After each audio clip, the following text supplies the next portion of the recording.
پتہ ہونا چاہیے کہ جب بھی وہ کسی سسٹم کو یا کسی بھی کوئی بھی چوائس ڈیسیجن میکنگ پروسیس کے اندر وہ ہو تو اس کو پتہ ہو کہ یہ فیکٹس اینڈ فگرز ہیں اور ان کو نظر میں رکھتے ہوئے اس نے فیصلہ کرنا ہے. اور یہ ایک بہت ہی بیسک قسم کی وہ ہوگی ایکسپلینیشن ہوگی ان چیزوں کی، تاکہ جب آپ لوگ بھی آگے کسی کے سامنے یہ بات رکھتے ہیں تو آپ کو بھی سمجھ آئے اور آگے جس کے سامنے رکھتے ہیں اس کو بھی سمجھ آئے.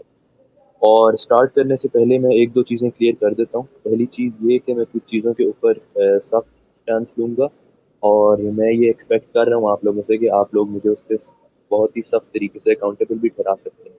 ایز فار ایز جو سوال ہوگا میں اس کو ایڈریس کرنے کے لیے اکاؤنٹیبل ہوں کسی بھی چیز کے اوپر، اور جو بھی چیز میں سامنے رکھوں گا اس کے تمام فیکٹس اینڈ فگرز بعد میں ایک ڈاکیومنٹ کی شکل میں آپ لوگوں سے شیئر بھی کر دوں گا.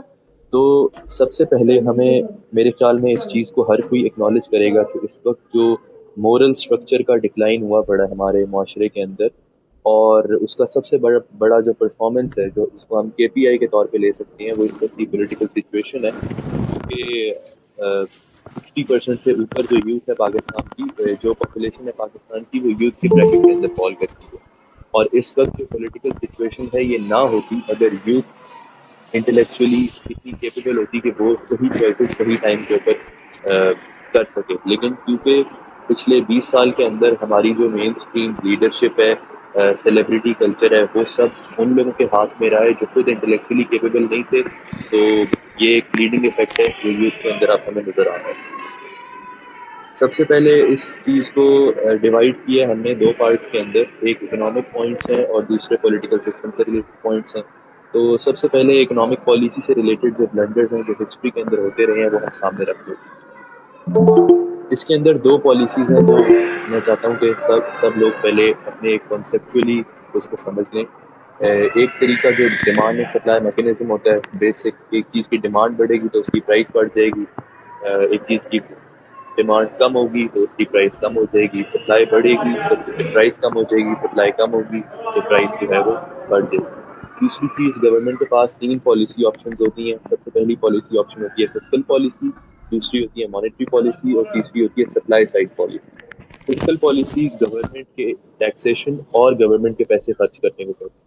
مانیٹری پالیسی انٹرسٹ ریٹ اور اوپن مارکیٹ آپریشن کو کہتے ہیں. ان کی زیادہ اسپیسیفک ڈیٹیل پتہ ہونا ضروری نہیں ہے، لیکن کیونکہ کلاسیفائی آگے اس طرح کیا گیا تو میں یہ بہتر سمجھتا ہوں کہ یہ بات پہلے بتا دی جائے تاکہ آگے بات کو سمجھنے میں آسانی ہو. تیسری جو پالیسی ہوتی ہے جو سپلائی سائڈ پالیسی ہوتی ہے، جس کے اندر سبسڈی، ایک رف ایسٹیمیٹ کے طور پہ ہم اس میں کوٹا، ٹیرف، یہ والے کانسیپٹ بھی لے کے آ سکتے ہیں. یہ تیسری آپشن ہوتی ہے گورنمنٹ کے پاس سامنے رکھنے کے لیے. ایک دو بہت امپورٹنٹ ڈیوائڈز ہیں جو اکنامکس کے اندر ہیں جو ہمیں سمجھنے کی ضرورت ہے. ایک ہوتی ہے ایک کیپٹلسٹ سسٹم ہے اور ایک سوشلسٹ سسٹم ہے. کیپٹلسٹ سسٹم جو ہے وہ اس بات کو سامنے لے کے آتا ہے کہ جو بھی چیز اکانومی کے اندر، جو بھی ڈیسیجن میکنگ پروسیس ہوگا وہ مارکیٹ فورسز جو ڈیمانڈ اینڈ سپلائی کی ہیں وہ متعین کریں گی. جبکہ سوشلسٹ سسٹم جو ہے وہ اس بات کو سامنے لے کر آتا ہے کہ گورنمنٹ ہر چیز کی مالک ہے، وہ ڈیسائیڈ کرے گی، پبلک ویلفیئر کو بڑھانے کے لیے وہ ڈیسیجن میکنگ سامنے لے کر آئے گی. ان دونوں کے اندر اپنے اپنے پروز اینڈ کونس ہیں جو ہم بعد میں سامنے رکھیں گے. دوسری جو ڈیوائڈ ایک معاشرے کے اکنامک اسٹرکچر کے اندر آتی ہے وہ آتی ہے سرمایہ دارانہ ورسز سرمایہ کارانہ نظام. اب سرمایہ دار کون ہوتا ہے اور سرمایہ کار کون ہوتا ہے؟ سرمایہ دار کا جو بیہیویئر ہوتا ہے وہ ایسا ہوتا ہے کہ وہ اپنے جو بھی انویسٹمنٹ کرتا ہے اس کے پیچھے وہ 50% سے زیادہ، 50% سے 200% کے درمیان جو ریٹرن آن انویسٹمنٹ ہے نا وہ ایکسپیکٹ کر رہا ہوتا ہے. وہ یہ ایکسپیکٹ کر رہا ہوتا ہے کہ میں نے اگر 1 کروڑ روپیہ لگایا ہے تو یہ 1 سال کے اندر اندر، 6 مہینے کے اندر اندر، 1.5 سال کے اندر اندر یہ 2 کروڑ ہو جائے گا، 2.5 کروڑ ہو جائے گا، یا 1.5 کروڑ ہو جائے گا کم سے کم. جبکہ جو سرمایہ کار ہوتا ہے وہ کیا ایکسپیکٹ کر رہا ہوتا ہے کہ میں نے یہ 1 کروڑ روپیہ لگایا ہے، یہ 1 سال کے بعد 1 کروڑ 10 ہو جائے گا، 1 کروڑ 15 ہو جائے گا، یا 90 لاکھ ہو جائے گا. وہ لاس کو بھی انکارپوریٹ کر رہا ہوتا ہے. کیونکہ ان دونوں کی ایکسپیکٹیشنز اکانومی سے ڈفرینٹ ہوتی ہیں، یہ دونوں ایکسپیکٹ ڈفرینٹ چیزیں کر رہے ہوتے ہیں، تو ان کے جو انویسٹمنٹ پیٹرنز ہوتے ہیں وہ بھی ڈفرینٹ ہوتے ہیں. یہ الگ الگ جگہوں کے اوپر انویسٹ کر رہے ہوتے ہیں. یہ دونوں کبھی بھی ایک ہی چیز کے اندر انویسٹ کر کے، کیونکہ ظاہر ہے اگر ایک بندہ اسٹیل مل لگا رہا ہے ورسز ایک بندہ بینک کھول رہا ہے، تو دونوں، یعنی دونوں کے جو انویسٹمنٹ پیٹرنز ہیں وہی ڈفرینٹ ہیں. بینکر ہمیشہ سرمایہ دار ہوتا ہے، سرمایہ کار نہیں ہوتا. جو انڈسٹریلسٹ ہے وہ عام طور پہ سرمایہ کار ہوتا ہے، لیکن کیونکہ پاکستانی نظام کے اندر جو ہم لیٹر آن ڈسکس کریں گے کہ وہ بھی اب اس نظام کے انڈر آ کے، کیونکہ اب یہ سود کا جو نظام ہے یہ بہت میچور ہو چکا ہے، تو اس کے انڈر آ کے وہ بھی سرمایہ دارانہ بیہیویئر کے اوپر ہی چلنا شروع ہو گیا. تو سب سے پہلی بات یہ کہ پاکستان کے اندر جو پچھلے اگر ہم 10 سال کی پالیسی اٹھا کے دیکھیں تو انٹرسٹ ریٹ کو بہت زیادہ اوور انفلیٹ کر دیا گیا ہے. اور انٹرسٹ ریٹ ایک انڈیکیٹر بھی ہوتا ہے، اور یہ ایک لیگ ویریبل بھی ہے، اور یہ ایک ڈٹرمننگ ویریبل بھی ہے. مطلب اس کا مطلب یہ کہ انٹرسٹ ریٹ یہ بھی بتا رہا ہوتا ہے کہ اکانومی کس طرح کام کر رہی ہے، اور انٹرسٹ ریٹ یہ بھی بتا رہا ہوتا ہے کہ اکانومی کس طرح کام کرے گی. فار ایگزامپل، آپ نے اگر انٹرسٹ ریٹ 5% سے اٹھا کے 10% کر دی ہے، اس کا مطلب یہ ہے کہ آپ کی اکانومی برا پرفارم کر رہی ہے، آپ کی حکومت کو پیسوں کی ضرورت ہے، اس لیے وہ انٹرسٹ ریٹ بڑھا رہی ہے کہ لوگ باہر سے پیسہ آپ کے ملک کے اندر رکھیں. دوسری بات یہ کہ جب انٹرسٹ ریٹ بڑھے گا تو آپ کی سرمایہ کاری کم ہو جاتی ہے، لوگ پیسہ لگانا کم کر دیتے ہیں، لوگ بینکوں سے قرضہ کم لے سکتے ہیں، اور آگے انڈسٹری کم چلتی ہے. پاکستان کے اندر کیا ہوا ہے کہ ہم ایک ہم اس ازمپشن کو کہ پاکستان ایک اسلامی ریاست ہے 2 منٹ کے لیے سائڈ پہ رکھ دیتے ہیں، اور ہم یہ سوچتے ہیں کہ ہو کیا رہا ہے. جو پولیٹیکل پارٹیز ہیں کیا وہ اٹ سیلف ایک لبرل سسٹم کے ساتھ بھی سنسیئر ہیں، یا یہ ڈیموکریٹک سسٹم جو ہے یہ پولیٹیکل پارٹیز کو یہ الاؤ کرتا ہے کہ وہ چلیں چھوڑیں ہم اسلامک سسٹم کو، کیا وہ لبرل سسٹم کے ساتھ بھی سنسیئرلی کام کر سکتا ہے؟ تو وہ ہمارے سامنے کھل کے سامنے آ جاتا ہے. کیونکہ یہ ہمیں اس بات کو نظر میں رکھنا ہوگا کہ اس وقت جو پوری دنیا میں کرنسی چل رہی ہے نا وہ فیٹ کرنسی ہے. اس کے پیچھے کیونکہ کوئی گولڈ بیکنگ نہیں ہے، اس کی کوئی ویلیو نہیں ہے. گورنمنٹ جتنا مرضی چھاپنا چاہے چھاپ سکتی ہے، گورنمنٹ جتنا مرضی کم کرنا چاہے کر سکتی ہے، اس کی کوئی انٹرنسک ویلیو نہیں ہے، کوئی انٹرنل ویلیو نہیں ہے. جب آپ انٹرسٹ ریٹ بڑھا رہے ہیں، جو کہ پچھلی گورنمنٹ میں ہوا، جو پی ٹی آئی کی گورنمنٹ تھی، اس کے اندر کیا ہوا 2018 کے اندر جو انٹرسٹ ریٹ کی ویلیو تھی وہ تھی 7.5%. 7.5% سے 2021 کے اینڈ تک یہ ویلیو پہنچی ہے 17.5% تک، 17.5% تک.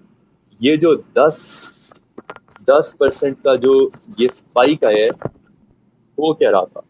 گورنمنٹ یہ کر رہی تھی کہ گورنمنٹ ایکسچینج ریٹ کو مینٹین کرنے کے لیے، کیونکہ یہ 5 سال کے لیے آتی ہیں، ان کو یہ بھی پتا ہوتا ہے ہم نے 5 سال بھی نہیں گزارنے، ہمیں پہلے ہی 3 سال بعد ہی ہٹا دیا جائے. تو کیونکہ ان کی ایک شارٹ ٹرم ویژن ہوتا ہے کہ ہم نے کسی طرح 5 سال، پہلے 2 سال یہ شو کریں گے کہ پچھلی حکومت نے برا کیا ہے، تیسرے سال میں تھوڑی بہت پرفارمنس دکھانے کی کوشش کریں گے. وہ جو پرفارمنس دکھانے کی کوشش کی جاتی ہے وہ کس نیچر کی ہوتی ہے، اس پالیسی کو ایز اے پراکسی میں نے یوز کی ہے وہ ایکسپلین کرنے کے لیے. ہوتا کیا ہے کہ جب آپ نے انٹرسٹ ریٹ کو بڑھا کے 15% کر دیا ہے نا، تو جس بندے نے امریکہ کے اندر 10% سود کھانے کا، فار ایگزامپل امریکہ کے اندر تو 10% سود ہو ہی نہیں سکتا نا، سوئٹزرلینڈ کے اندر یا سمجھ لیتے ہیں ہم فرانس کے اندر اس نے 10% سود کھانے کے لیے اپنا پیسہ رکھا ہوا ہے. ایسے بہت سارے کیپٹلسٹ ہیں، جارج سوروس ہے، راس چائلڈ فیملی ہے، گولڈ اسمتھ فیملی ہے، یہ ساری فیملیز ایسے ہی پیسے کماتی ہیں. اس نے 10% انٹرسٹ کے لیے جہاں سوئٹزرلینڈ یا فرانس میں پیسہ رکھا ہوا تھا، وہ اب پیسہ اٹھا کے پاکستان میں رکھ دے گا. پاکستان کے پاس ڈالر کی آمد آئے گی، اور روپیہ جو ہے وہ اپنی کچھ عرصے کے لیے اپنی قدر کو مینٹین کر لیتا. لیکن جب آپ نے سال بعد اس کو 15% ریٹرن کے ساتھ اس کے پیسے، اس کو $1 ارب آیا ہے فار ایگزامپل، آپ نے 15% انٹرسٹ دینے ہیں اس کو، اب وہ $1.15 ارب آپ نے اس کو سال بعد واپس کر دیا. تو انٹرسٹ ریٹ بڑھا دینے سے وقتی طور پر تو کرنسی مینٹین کی جا سکتی ہے، لیکن لانگ ٹرم میں دیکھا جائے تو آپ کو پیسے زیادہ دینے پڑ رہے ہیں، آپ کی کرنسی وہیں آ جائے گی 1 سال بعد. اس کے بعد جب آپ مینٹین کر رہے ہوں گے تو وہ فیک مینٹین ہوگا. تحریک انصاف کے دور کے اندر جب انٹرسٹ ریٹ مینٹین کیا گیا تو وہ اس پالیسی کے تھرو کیا گیا.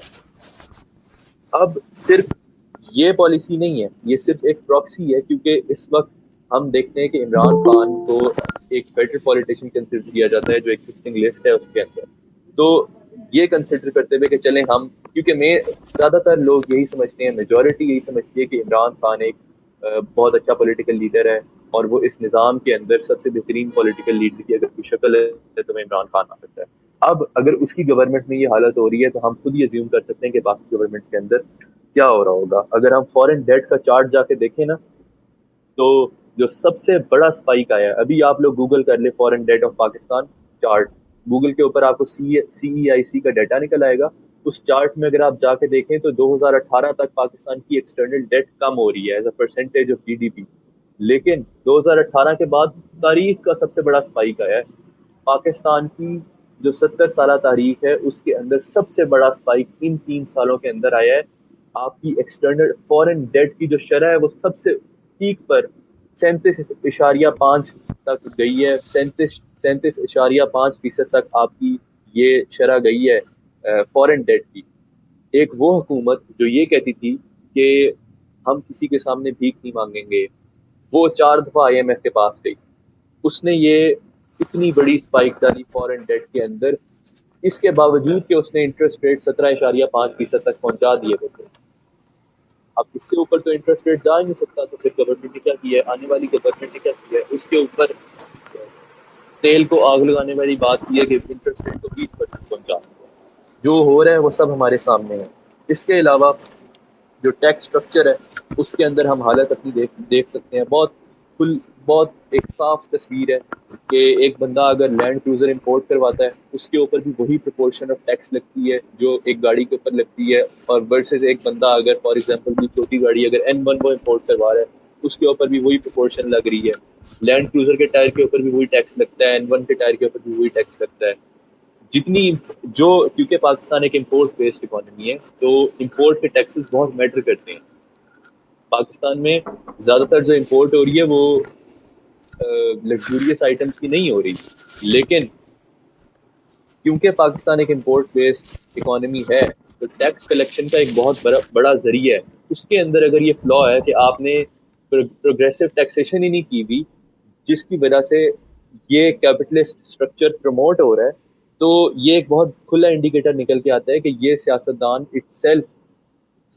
یہ نظام سیاست دانوں کو الاؤ ہی نہیں کرتا کہ یہ سنسیئرلی پروموٹ کر سکیں کہ اپنے لبرل اسٹرکچر کو ہی، لیٹ الون اسلامک اسٹرکچر. سود تو جڑ سے ہی حرام ہے نا. ہم نے تو یہ تو ہم نے کسی قسم کا ایکسیپٹنس ہم نے ڈالی نہیں ہے، ہمارے دین میں نہ ایکسیپٹنس ہے نہ کسی قسم کی اور کی گنجائش ہے. لیکن ایک لبرل اسٹرکچر کے اندر بھی انٹرسٹ ریٹ ایک بری چیز ہے، اس کو پروموٹ نہیں کیا جاتا، لیکن جمہوریت کے اندر اس کو پروموٹ کیا جا رہا ہے. تو کیونکہ یہ اپنے سیکولر ویلیوز کے ساتھ ہی ٹھیک نہیں جاتی تو ہم کیسے ایکسپیکٹ کر سکتے ہیں کہ یہ اسلامک ویلیوز کے ساتھ ٹھیک جائے گی، گیون کہ پوری لیڈرشپ بھی ٹھیک نکل آتی ہے. جب پوری لیڈرشپ ٹھیک نکل آئے نا، پہلی بات تو یہ وہ جمہوریت سے نکل نہیں سکتی. اگر وہ جمہوریت سے نکل بھی آئی ہے اس کے باوجود وہ ہم یہ نہیں کہہ سکتے کہ وہ کیونکہ ہم نے دیکھا کہ وہ سیکولر ویلیوز کے ساتھ ٹھیک نہیں جا رہی تو وہ اسلامک ویلیوز کے ساتھ ٹھیک کیسے جائے گی. اس کے بعد ہم آ جاتے ہیں پولیٹیکل پالیسی کے اوپر. پولیٹیکل پالیسی میں جتنے بڑے بڑے بلنڈرز مارے گئے وہ بھی ہمارے سامنے ہیں. ٹرانسجینڈر بل کے اندر سیم جینڈر میرج کو سپورٹ کرنے کی تحریک چلائی گئی جس کو جتنی مشکل سے اس کو ریورس کروایا گیا ہے وہی اٹ سیلف اس بات کا ثبوت ہے کہ یہ سسٹم کس طرح کے فیلیئرز اس کے اندر ایگزسٹ کرتے ہیں.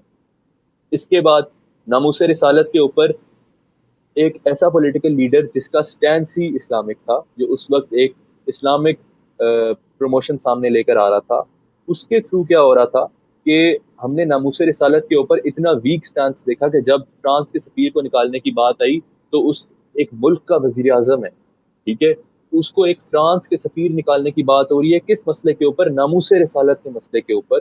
وہ بندہ آ کے کھلے عام ٹی وی پہ آ کے یہ کہہ رہا ہے، ان شارٹ اس نے یہی کہا کہ اگر ہم فرانس کے وزیر اعظم کو نکال دیں گے تو ہماری روٹی تنگ ہو جائے گی.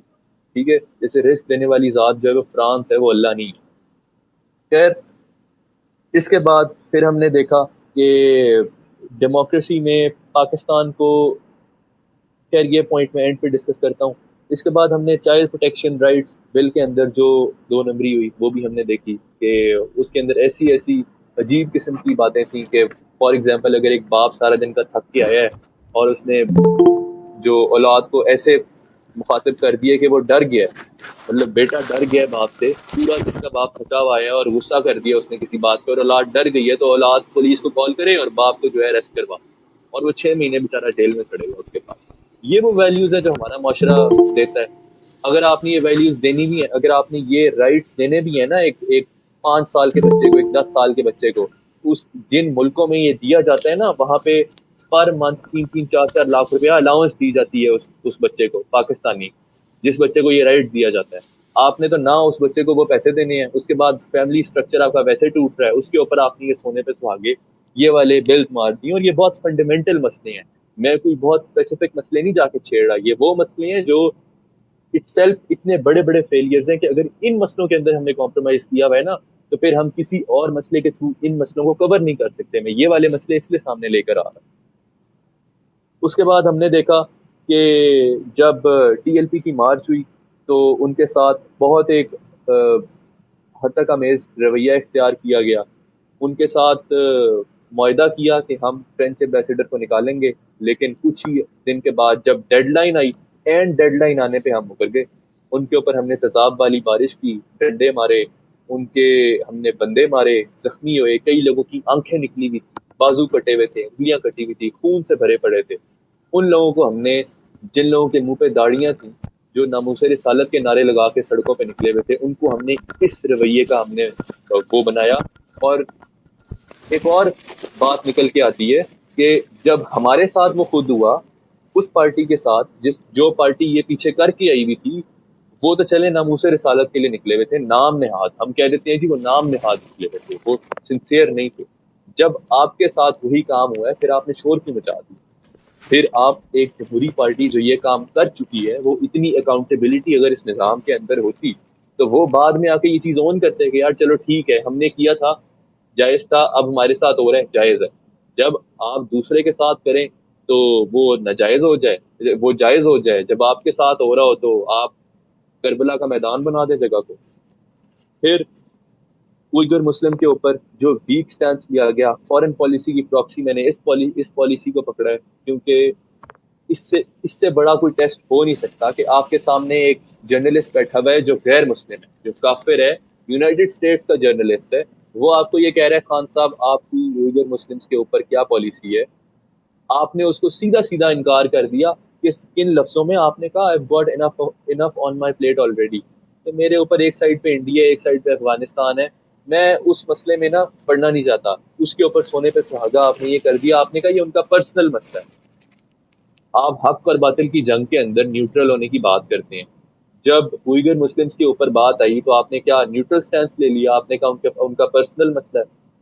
حق صرف آپ ہی ہیں پوری دنیا میں، اور اتنا بڑا ہم دعویٰ کر لیتے ہیں کہ ہم حق ہیں، اور اس کے بعد ہم نے یہی اپنی حکومت کے اندر بلنڈرز مارے ہوئے. کرنٹ سچویشن کو ہم دیکھ لیتے ہیں، کرنٹ سچویشن کے اندر کیا ہو رہا ہے. اکنامک پرسپیکٹو سے بھی دیکھ لیتے ہیں، پولیٹیکل پرسپیکٹو سے بھی دیکھ لیتے ہیں. پہلے اکنامک پرسپیکٹو ڈسکس کر لیتے ہیں. جمہوریت کیوں فیل ہوتی ہے؟ اس کا فنڈامنٹل ریزن پاکستان کے اندر جو کھل کے سامنے آیا ہوا ہے وہ، اور یہ صرف پاکستان کے اندر نہیں ہے، یہ پوری دنیا کے اندر نظر آیا ہوا ہے، لیکن ہم ریلیٹ جو ہے وہ پاکستان کے اندر کر سکیں گے. اس لیے میں آپ کو ایک ایگزامپل دے رہا ہوں. ہوتا یہ ہے کہ کیپٹلزم کے اندر کیا ہوتا ہے، جو میں نے بات پہلے کہی تھی کہ ہم کیپٹلزم اور سوشلزم کو بعد میں جا کے ڈسکس کریں گے، اور یہ ڈبیٹ اب کیپٹلزم ورسز سوشلزم کی کیوں ارریلیونٹ رہ گئی ہے، وہ میں اب وجہ آپ کے سامنے رکھنے لگا ہوں. یہ اس بات کو سمجھنے کی ضرورت ہے. کیپٹلزم کیا ہوتا ہے؟ کیپٹلزم کے اندر ایفیشینٹ پروڈکشن ہوتی ہے، لیکن اس کا نیگیٹو سائڈ کیا ہوتی ہے کہ انکم انیکویلٹی پیدا ہو جاتی ہے. جو پیسے والا ہوتا ہے اس کے پاس زیادہ پیسہ آتا رہتا ہے، جو پیسے کے بغیر والا ہوتا ہے، ایک کیپٹلسٹ اسٹرکچر کے اندر جو پروڈکشن کی جاتی ہے وہ قوت خرید کی بنیاد پہ کی جاتی ہے، ضرورت کی بنیاد پہ نہیں کی جاتی. ورسز ایک سوشلسٹ اسٹرکچر کے اندر کیا ہوتا ہے کہ ایک پارٹی ہوتی ہے جو تمام ریسورسز کو سنبھال رہی ہوتی ہے. ان کے ایونٹس جو ہے نا، ڈیموکریسی نے ان کو مڈل گراؤنڈ دے دیا. اب ڈیموکریسی میں کیا ہوتا ہے، ہم سب کو ایک ایک ووٹ دے دیا گیا ہے، جس کی بنیاد کے اوپر یہ پورا نظام کھڑا کر دیا گیا ہے. ٹھیک ہے، اس کی ریئلٹی میں ویلیو کیا ہے وہ اب آپ کے سامنے میں رکھ دیتا ہوں. ہوتا یہ ہے کہ 6 سے 7 انڈسٹریز ہیں جو پاکستان کو چلا رہی ہیں. یہ کارٹلز ہیں بڑے بڑے، جن کے پیچھے بہت بڑی بڑی لابیز ہیں، جس کی مثال میں آپ کو کچھ دے دیتا ہوں. ایک پیپر انڈسٹری ہے، شوگر انڈسٹری ہے، پیٹرولیم انڈسٹری ہے، آٹو موبائل انڈسٹری ہے، پھر ریئل اسٹیٹ انڈسٹری ہے. ہوتا یہ ہے کہ کوئی 3 سے 4 انڈسٹریز مل کے نا ایک خاص پلیئر کو نکال کے عوام کے سامنے لا کے کھڑا کر دیتی ہیں. اور اس کا سب سے بڑا ثبوت پتہ ہے کیا ہے؟ اس کا سب سے بڑا ثبوت یہ ہے کہ آپ پچھلی رولنگ پارٹی اور ان رولنگ پارٹیز کو دیکھ لیں. آپ کو کسی رولنگ پارٹی کے اندر ریئل اسٹیٹ کے جائنٹس نظر آئیں گے, شوگر کے جائنٹس نظر آئیں گے. کسی پارٹی کے اندر پولٹری کے جائنٹس نظر آئیں گے, ایگریکلچرلسٹ نظر آئیں گے. ٹھیک ہے, یہ کیوں ہے؟ کیونکہ یہ جب حکومت میں اپنی پارٹی کو لے آتے ہیں, یہ بڑی بڑی مراد حاصل کرتے ہیں, بڑے بڑے ان کو بینیفٹس ملتے ہیں, سبسڈیز ملتی ہیں. آپ کو پتہ ہے شوگر انڈسٹری کو 2018 کے اندر 2019 کے اندر $3 بلین کی ایکسپورٹ سبسڈی دی گئی ہے, لیکن ایکسپورٹ سے اس نے کما کے کتنا دیا ہے؟ 2.4 بلین. ایک چیز کو آپ سبسڈی 3 بلین کی دے رہے ہیں, اس نے آپ کو کما کے 2.4 بلین دیا ہے. اور یہ صرف اس سال کی نہیں ہے, یہ وہ سٹیٹس ہیں جو کنسسٹنٹ چلی آ رہی ہیں پچھلے کئی سالوں میں. جب بھی ایک خاص ٹولی کی حکومت آتی ہے, شوگر انڈسٹری کو بوم مل جاتا ہے. کیوں ہوتا ہے؟ کیونکہ وہ کارٹیلز اس بندے کے پیچھے کھڑے ہوتے ہیں. صرف کیپٹلسٹ کے انٹرسٹ کو پروموٹ کرنے کے لیے یہ بڑے بڑے نام ہمارے سامنے لا کے 3 آپشنز رکھ دی جاتی ہیں کہ ان 3 میں سے کسی ایک کو چن لو, اور اس بنیاد کے اوپر کہا جاتا ہے کہ تم اکثریت کی بنیاد کے اوپر فیصلہ کر رہے ہو, جبکہ وہ اکثریت نہیں ہوتی. دیکھا جائے تو 4 کروڑ کی آبادی ہے ایک حلقے کی, اس کے اندر سے 5 لاکھ بندہ اٹھ کے ووٹ دے رہا ہے. ایک کینڈیڈیٹ کو 1,30,000 ووٹ پڑا ہے, ایک کینڈیڈیٹ کو 90,000 ووٹ پڑا ہے, ایک کینڈیڈیٹ کو 70,000 ووٹ پڑا ہے. اکثریت کہاں سے آئی ہے؟ 4 کروڑ کی آبادی ہے, 5 لاکھ بندہ ووٹ دے رہا ہے. ہم کس بنیاد پر کہہ رہے ہیں کہ یہ اکثریت ہے؟ وہی ایک ٹوپی ڈرامہ کہ اکثریت کی بنیاد, اکثریت کی بنیاد. پھر عوام کے پاس ووٹ کا حق ہے, آپ کے پاس ایک ووٹ کا حق ہے, آپ جائیں اپنا حکمران مقرر کریں. آپ نے حکمرانوں کی آپشنز کتنی دی ہوئی؟ جمہوریت ایک مڈل گراؤنڈ مل گیا کیپٹلزم اور سوشلزم کے درمیان, جس کے اندر انکم انیکوالٹی بڑھ سکے, مطلب ان کے جو ریسورسز ہیں وہ کچھ ہاتھوں میں رہ سکیں, اور سارا پیسہ انہی ہاتھوں میں جو ہے وہ کنجسٹڈ ہو. اور اب وہ سب کچھ کھل کے بالکل سامنے آ چکا ہے. انکم انیکوالٹی کی حالت دیکھ لیں, امیر طبقہ کہاں پہنچ چکا ہے, غریب طبقہ کہاں پہنچ چکا ہے. اس کی میں ایک ایگزامپل دے دیتا ہوں ریئل اسٹیٹ کے ذریعے. ریئل اسٹیٹ میں ایک بندہ, فار ایگزامپل ہم سرمایہ دارانہ نظام کیوں پاکستان کے اندر پریویل کر رہے ہیں, ہم اس کی ایگزامپل لے لیتے ہیں کہ آج سے 10 سال پہلے, فار ایگزامپل آج سے 20 سال پہلے کسی بندے کے پاس اگر 1 ارب روپیہ ہے تو وہ کیا کرے گا؟ وہ شوگر مل لگائے گا, وہ فلور مل لگائے گا, وہ کسی بھی انڈسٹری کے اندر جائے گا. آج کیا ہوتا ہے؟ آج ہی آپ پلاٹ خریدیں, 2 سال بعد 1 کروڑ کا پلاٹ 2 کروڑ روپے کا ہوا پڑا ہے. ہوتا کیا ہے؟ جس بندے کے پاس 5 ارب روپیہ ہے نا, اب اس کے پاس 10 ارب روپیہ آ گیا. جس بندے کے پاس فار ایگزامپل 1 ارب روپیہ تھا, اب اس کے پاس 2 ارب 3 ارب روپیہ آ گیا. ہوا کیا کہ ڈیمانڈ اینڈ سپلائی کے تحت اگر ہم اس کو پروجیکٹ کرنے کی کوشش کریں, زیادہ افیکٹ کس کے تھرو آئے گا؟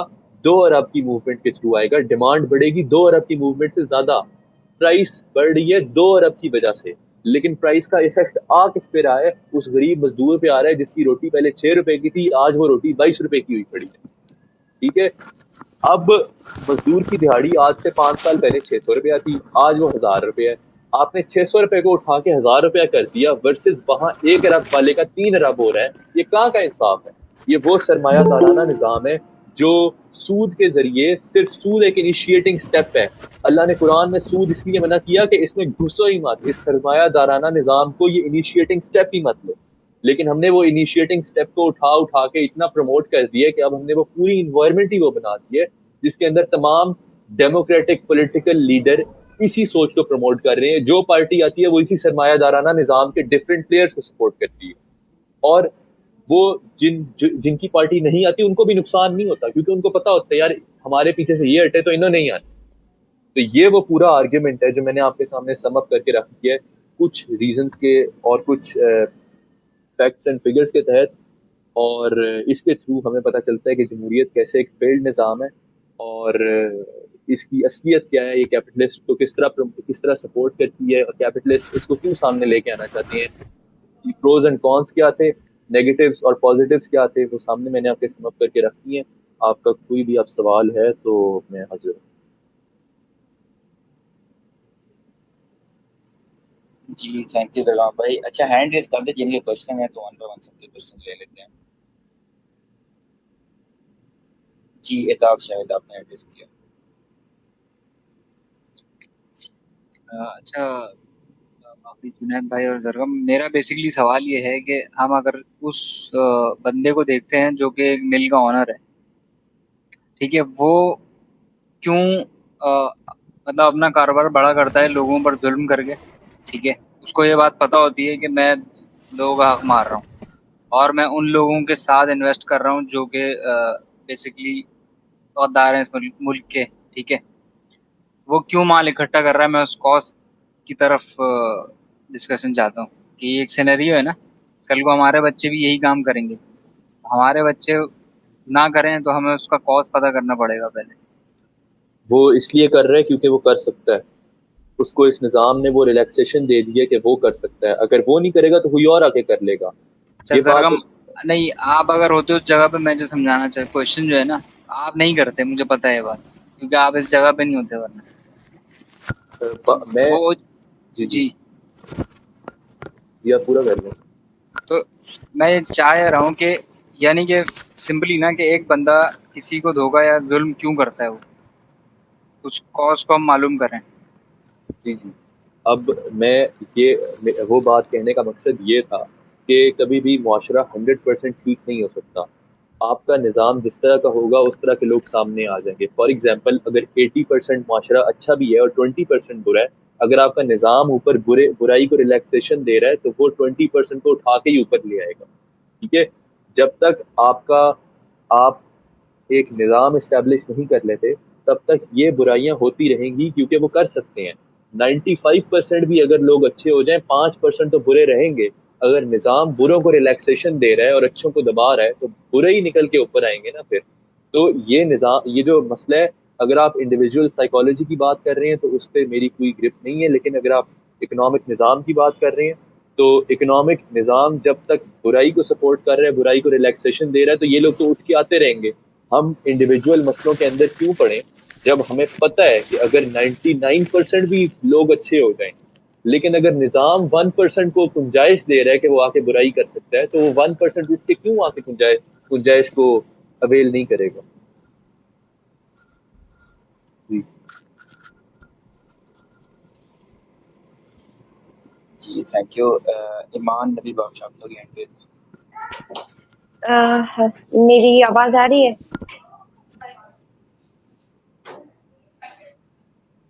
جی آ رہی ہے آپ کے پاس. میرے کوشچن یہ تھا کہ یہ سارا سسٹم تو سمجھ آ گیا، لیکن اس سے نکلنے کا کیا یعنی کیسے نکلا جا سکتا ہے؟ چھوٹے لیول سے اسٹارٹ کیسے کیا جا سکتا ہے؟ کیونکہ بڑے لیول پر تو بڑا کام چاہیے نا، اور یہ جو سسٹم ہے یہ بہت ہی مطلب ڈیپ جا چکا ہے اور جاتا جا رہا ہے اگر اس پہ کام نہیں ہوا. اور اس پہ جیسے شکنجے جمائے ہوئے ہیں جن لوگوں نے، وہ پاورفل بھی ہے، تو ان کے مطلب ان کے ٹکر میں ہمیں کیا سٹارٹنگ دینی چاہیے، کیا کرنا چاہیے ایز اے گروپ یا ایز اے سنگل پرسن؟ ایسے کیا کرنا چاہیے جن سے جیسے کہ ڈاکٹر اشار احمد نے کہا تھا نا کہ یہ سودی نظام میں جان ہے ان کی، تو کیا کریں ایسا کہ یہ ختم ہوتا جائے یا کم ہوتا ہی جائے؟ اس کا حل صرف وہی ہے جو اس وقت انٹلیکچوئل وارفیئر کا کانسیپٹ جو ہمارے سامنے رکھا گیا ہے نا، اس کا حل صرف وہی ہے. کیوں؟ کیونکہ ہم پیسے سے ان لوگوں کا مقابلہ کسی صورت نہیں کر سکتے. ہمارا واحد کام یہ ہے کہ ہم اس نظام کو سمجھیں، اس کے ایونٹس کیا ہیں، ہم اپنی اگلی نسل کے سامنے رکھیں کہ یہ برائیاں ہو رہی ہیں، ایسے اس کو ٹھیک کیا جا سکتا ہے. ایک اسلامک طریقہ ان کے سامنے رکھا جائے، ان کے سامنے کھول کے رکھا جائے کہ بھائی یہ جنت ہے، یہ جہنم ہے. جب ان کو جنت جہنم کا کانسیپٹ کلیئر ہوگا، ان کو پتا ہوگا کہ بھائی اگر مر بھی گئے نا تو جنت نہیں جائیں گے اس نظام کے خلاف لڑتے ہوئے، تو وہ آبویسلی وہ ایک خونی انقلاب تبھی آتا ہے جب اس کے پیچھے ایک انٹلیکچوئل سٹینڈنگ ہوتی ہے. اس کے بعد کا جو، اگر مکی دور اور مدنی دور کے تھرو اللہ نے نبی صلی اللہ علیہ وآلہ وسلم کو نہ گزارا ہوتا تو اس کے بعد وہ خونی انقلاب اتنا پروڈکٹیو نہ ہوتا. اللہ کے ہر کام میں مصلحت ہوتی ہے. اللہ نے وہ سٹیجز اس لیے گزاری تاکہ بعد میں جب انقلاب کے بعد ایک نظام قائم ہو تو وہ کرسٹل کلیئر ہو. کیونکہ آگے 2000 سال 3000 سال تک وہ نظام کی ایگزامپل سیٹ کرنی تھی. تو ہمارا بھی یہی طریقہ ہے کہ ہم اسی نبی طریقے پر چلتے ہوئے ابھی ایک انٹلیکچوئل سٹینڈنگ بنائیں ان لوگوں کے خلاف کہ یہ نظام ایسے چل رہا ہے، ایسے ختم ہوگا. اگلی نسل کو تیار کریں اور ایک ایک پراپر ریولیوشن کے تحت ہی اس نظام کو گرایا جا سکتا ہے. پیسے کے ذریعے اس نظام کو نہیں گرایا جا سکتا, کیونکہ پیسہ آبویسلی ان لوگوں کے پاس زیادہ ہے. جب انٹلیکچوئل ایلیٹ نیچے سے اٹھ کے اوپر آئے گی, فائنینشیل ایلیٹ کی بجائے انٹلیکچوئل ایلیٹ کے ہاتھ میں مین اسٹریم پاپولیشن کی ڈیسیجن میکنگ آئے گی, تب آٹومیٹیکلی ہم اس نظام سے نکل آئیں. اچھا, ایک اور کوشچن ہے, وہ یہ ہے کہ جیسے کہ مجھے نا یہ سسٹم ابھی تک سمجھ نہیں آیا ہے, میں نے پڑھا بھی ہے بٹ پتہ نہیں کیوں میرے سمجھ میں نہیں آتا. لائک ہم اپنے ہی کنٹری میں رہ کر ٹیکس دیتے ہیں ہر چیز کا. ایون ایک بار میری سسٹر نے کہا تھا کہ سر نے ان کو کہا ہے کہ ہم آزاد نہیں ہے, اگر ہم آزاد ہوتے تو ہم اپنے بجلی کا بھی ٹیکس نہیں دے رہے تھے. مطلب ہم بجلی, gas, each and everything, ساری چیزوں کا ٹیکس دے رہے ہیں. تو جتنا میں نے دیکھا ہے, سنا ہے یا پڑھا ہے, تو ہسٹری میں اگر میں دیکھتی ہوں تو وہاں تو کافروں سے لیا جاتا تھا ٹیکس. باقی جو وہاں کے اپنے مسلم تھے, یہ باقی سارے تھے, وہ تو عیش کر رہے تھے. تو یہ ٹیکس کا کیا سسٹم ہے, مجھے تھوڑا سا بتا دیں اوپر سے. ٹیکس کا سسٹم جو جمہوریت کے اندر ہے, وہ تو وہی ہے جو ہمیں نظر آ رہا ہے, جس کے اندر نام کا اگر پروگریسو ٹیکسیشن سسٹم لگایا بھی گیا ہے تو وہ نام کا لگایا گیا ہے. اصل ٹیکس جو ہے وہ مڈل کلاس کے ذریعے نچوڑی جا رہی ہوتی ہے, اور میجر ٹیکس پیئر کا جو مطلب جو میجر چنک ہوتا ہے ٹیکس کلیکشن کا, وہ مڈل کلاس کے تھرو کی جاتی ہے, وہ بڑی بڑی کارپوریشن کے تھرو نہیں کیا جاتا. جبکہ اسلام کے اندر جو کانسیپٹ ہے وہ تو وہی زکوٰۃ کا اور جزیہ کا جو کانسیپٹ ہے وہ وہی ہے جو مسلمان اور غیر مسلمان کے درمیان ڈسٹنگوش کرتا ہے.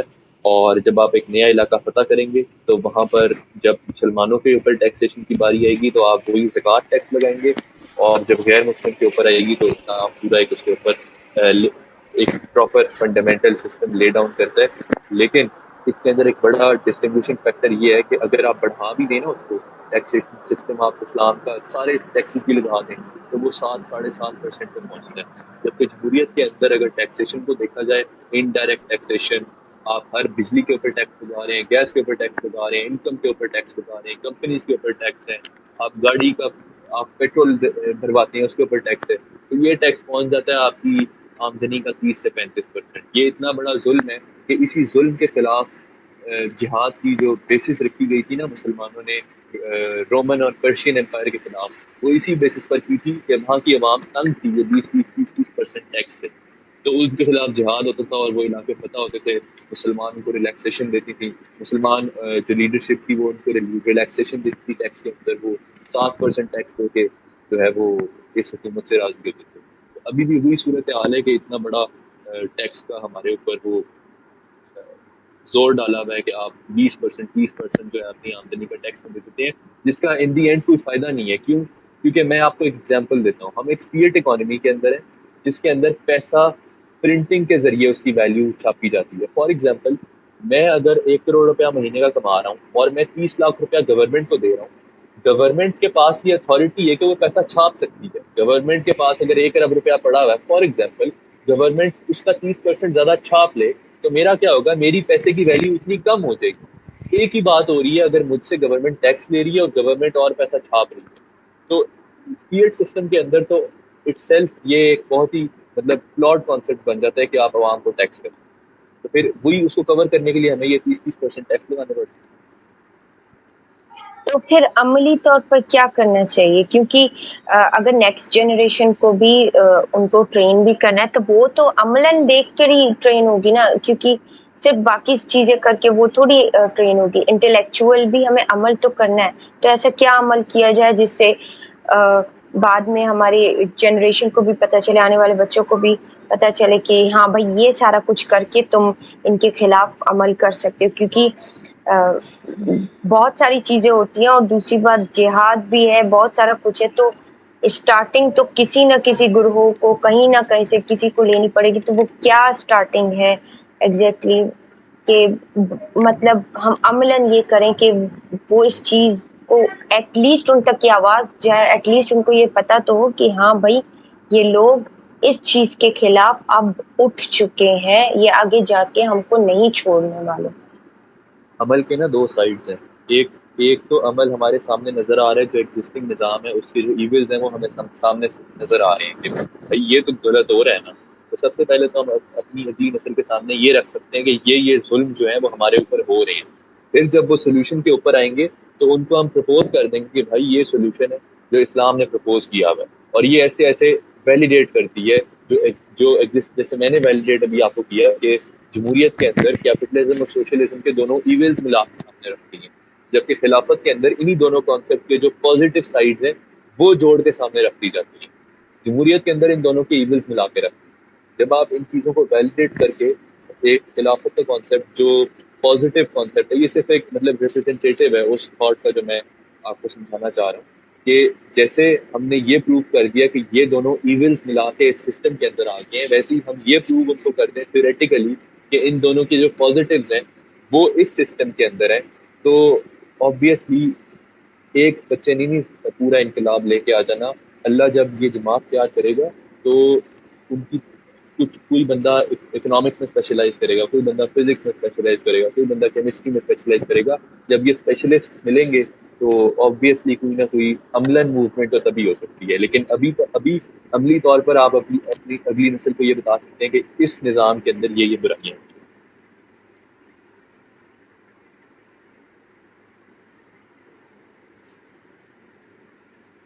جزاک اللہ. جی تھینک یو. آزاد جزاک ہینڈ جزاک.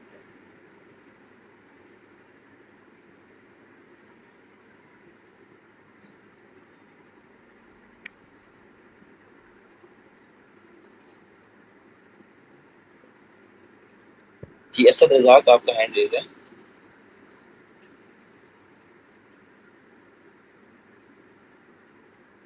Hello hello hello.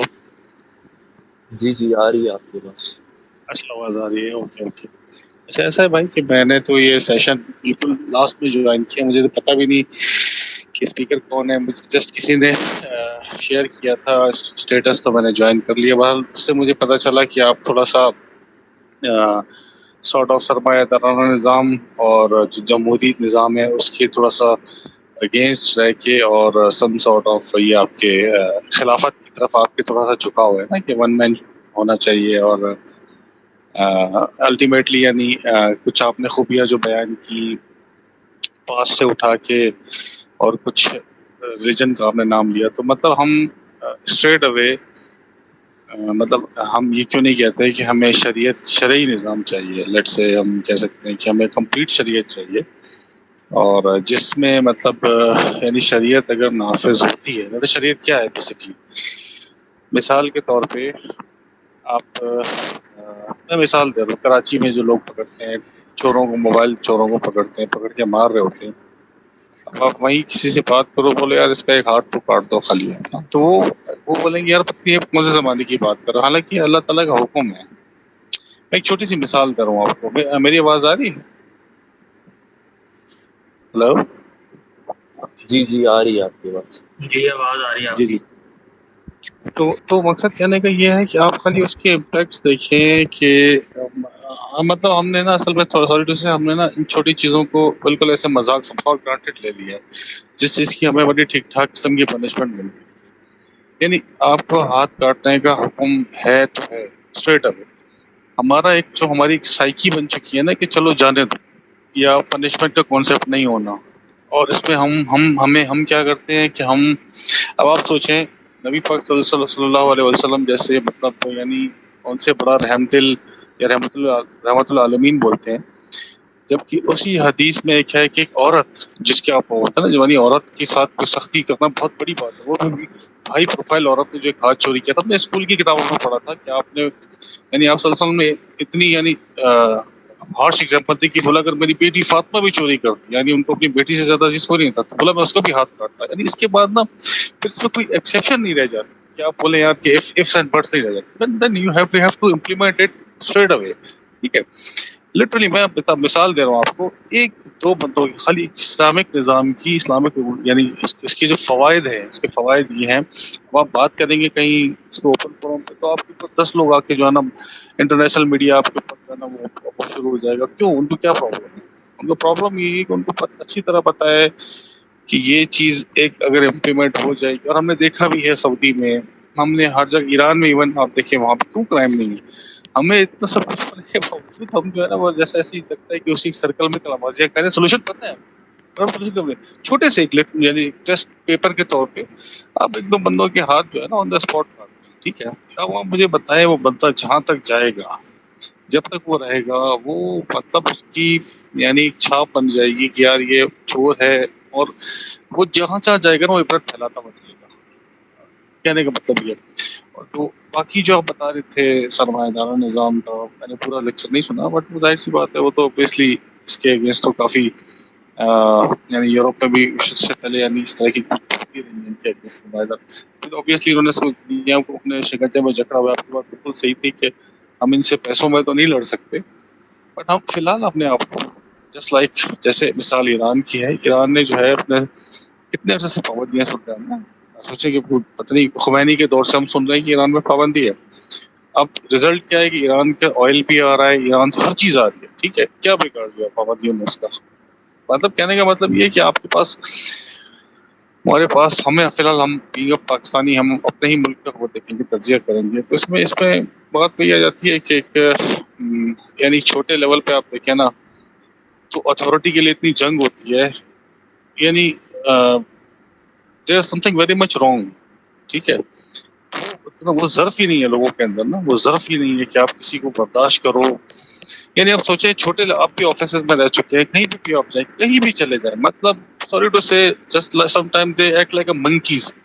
ایک کیلا پھینکو ایک لے گا، 10 پھینکو 10 کی 10 پھینکیں گے.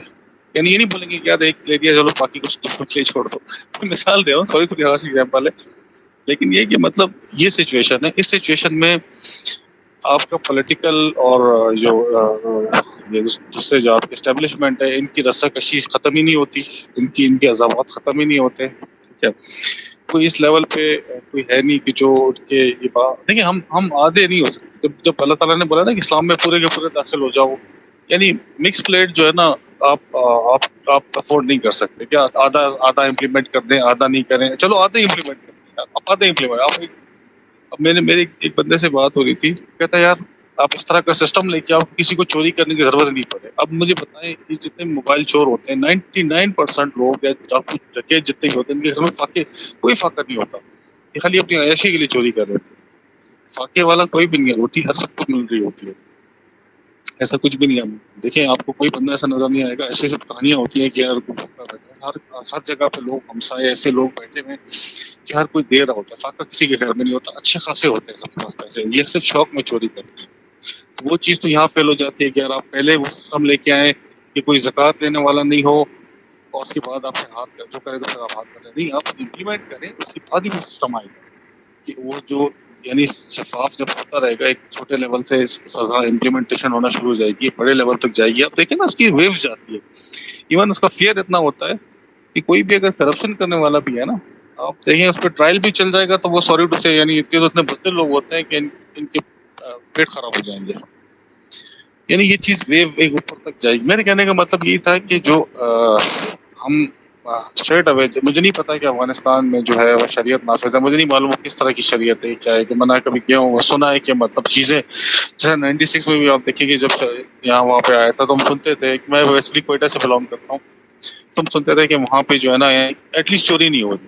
ظاہر ہے دیکھیں ایک ایسی جگہ جہاں پہ اینٹیں بھی سیف نہیں ہیں، ٹھیک ہے، وہاں پہ سونا اور کرنسی اگر آپ ایسے چھوڑ دیتے ہیں تو ڈیفینیٹلی ٹائم لگتا ہے. مطلب میں نے یہ دیکھا تھا 96 سے لے کے اس کے بعد 4 سال میرا خیال ہے ان کا رجائم رہا تھا. اس کے بعد 2001 میں امریکہ نے اس پہ انویٹ کر دیا، ٹھیک ہے. یعنی ان کو اسٹیبلش نہیں ہونے دیا.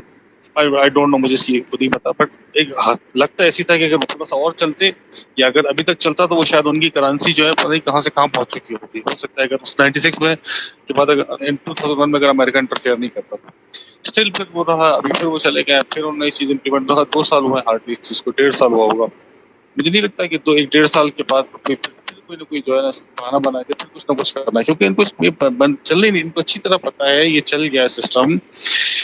اب آپ دیکھیں افغانستان نے اپنا بجٹ بنایا تھا فرسٹ ٹائم. بجٹ جیسے وہ آئے تھے انہوں نے بجٹ بنایا. میں یہ نہیں، مسئلہ یہ نا کہ ہمارے مائنڈ سیٹ ایسا بن چکے ہیں کہ ہم